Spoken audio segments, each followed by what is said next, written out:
Shalom. Kol Haloyim Yahweh Ba'ashem Yahweh Shai Ba'ashem Merchak Wadash and Shanyakabad Kadawala Requab to Kwanyam Nawa Wa Shalayakim Nawa. That's the belongers to our apostles and elders of Great Millstone, Shalom, Wa Barakim Labakaryam Shalyasharala. And that's peace and blessings to the elect of Israel. Wanted to make a quick video concerning the harsh reality of this truth or the harsh message in this ministry. It's going to be titled one of those, and basically that's the fact that there's going to be a lot of death coming very, very soon. And getting more just deeper into it, that death is going to come to some of your family, some of your close friends. It's just the truth, and it's the reality of the situation. And this is important to note because we have to wrap our minds around it. And we can't blame the Most High about it. We can't get upset about it. We can't be emotional. We have to approach this situation with understanding, knowing that we're going to see these family members and friends again in the kingdom. More importantly, when they're in their right mind, because the new covenant at that time will be fully established, meaning that the laws, statutes, and commandments of the Most High are going to be written in our inward parts. Meaning we're going to be programmed as a nation to be righteous, to keep the laws naturally. And so right now on this side, the harsh reality is that a lot of death is coming, and we have to prepare our mind to see that. We talked about this yesterday on the street, so I just wanted to quickly bring out some more precepts concerning this topic. So this is Ezekiel chapter 2, verse 9. It says, "And when I looked, behold, an hand was sent unto me, and lo, a roll of a book was therein." And this is talking about this Bible, this word. "And he spread it before me, and it was written within and without, and there was written therein lamentations and mourning and woe." So this is the harsh reality of this message, or the harsh truth concerning this ministry. There's going to be a lot of death, a lot of mourning, a lot of woes coming very, very soon. And all of this is going to, it encapsulates Jacob's trouble, what's going to be happening in that time. You see, right now, we're just in the beginning of woes. This is the beginning of sorrows. Let me get the book of Amos 8, and I'll read verses 1 through 3. "Thus hath the Lord power showed unto me, and behold, a basket of summer fruit. And he said, Amos, what seest thou? And I said, a basket of summer fruit.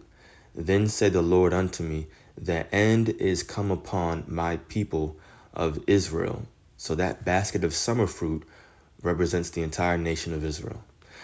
"I will not again pass by them any more. And the songs of the temple shall be howlings in that day, saith the Lord power. There shall be many dead bodies in every place.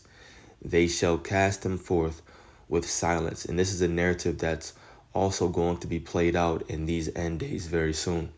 There's going to be many dead bodies in every place.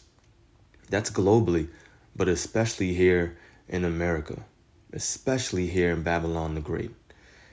And these things need to happen in order for the kingdom of heaven to be established here on earth. This place has to be cleansed.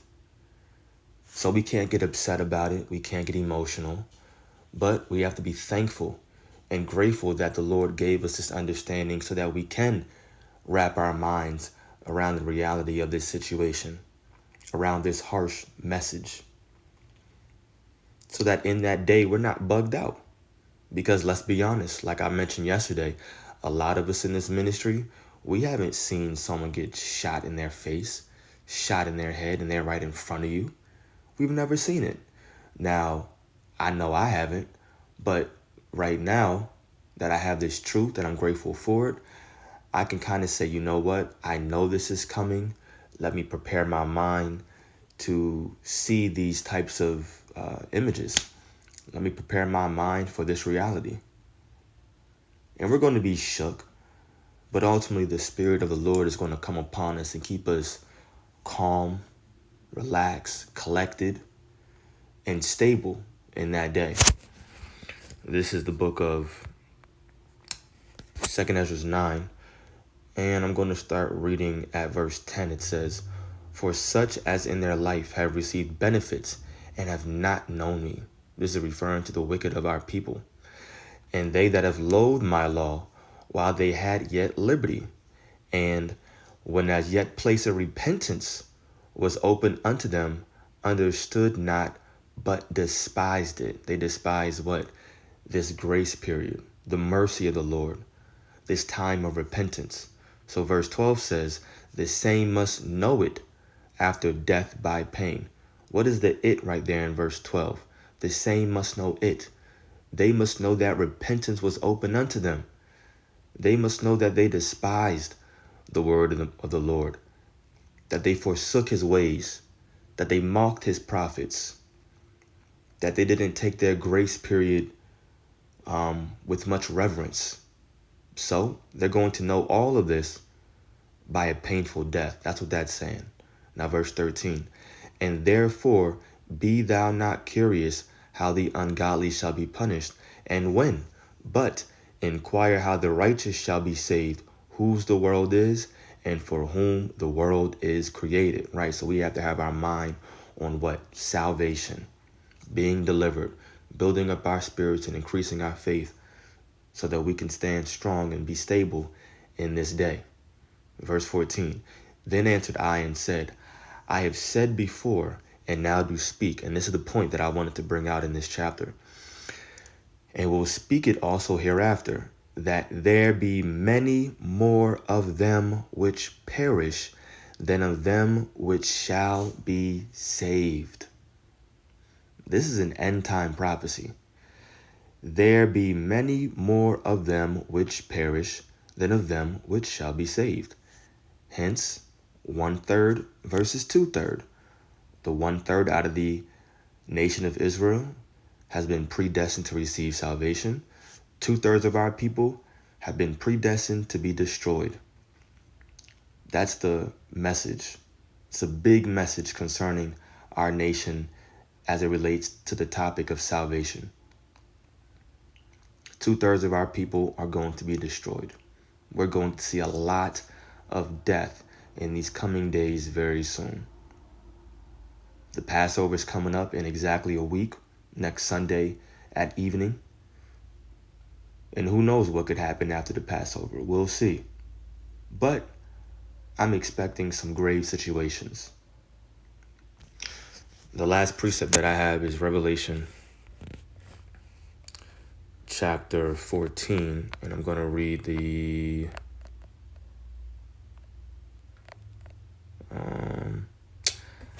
I'll just get right to the point.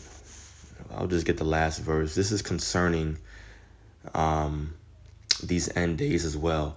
And this is a metaphor concerning how much blood and death there's going to be here in these streets. That's what this verse is talking about. So as we read it, just know that. Revelation 14, verse 20. "And the winepress was trodden without the city, and blood came out of the winepress." This is a representative of blood being shed. "Even unto the horse's bridle, by the space of 1,600 furlongs." In the NLT, it says, "The grapes were trampled in the winepress outside the city, death, and blood flowed from the winepress in a stream about 180 miles long, and as high as a horse's bridle." And that's why you probably saw this picture. A horse's bridle. A bridle is a piece of equipment used to direct a horse. The bridle includes both the headstall that holds a bit that goes in the mouth of a horse and the reins that are attached to the bit. So boom, you see it. Basically to the top of the horse. So that verse was a metaphor about how much death there's going to be in this place. We have to wrap our minds around these things. And that's why we have to consider ourselves grateful, or we have to consider ourselves blessed and be grateful that the Lord gave us this message aforetime, before, so that we can wrap our minds around this harsh message. So now we won't be bugged out and confused when we see these things happening. So that's all I wanted to bring out. Wanted to bring out these quick scriptures concerning the harsh message of this ministry. I pray that it was edifying to the elect. Call Halayim Yahweh, Ba'ashem Yahweh Shai, Ba'ashem Rachak Double honors to our apostles and elders of Great Millstone. Peace and blessings to the elect. Shalom.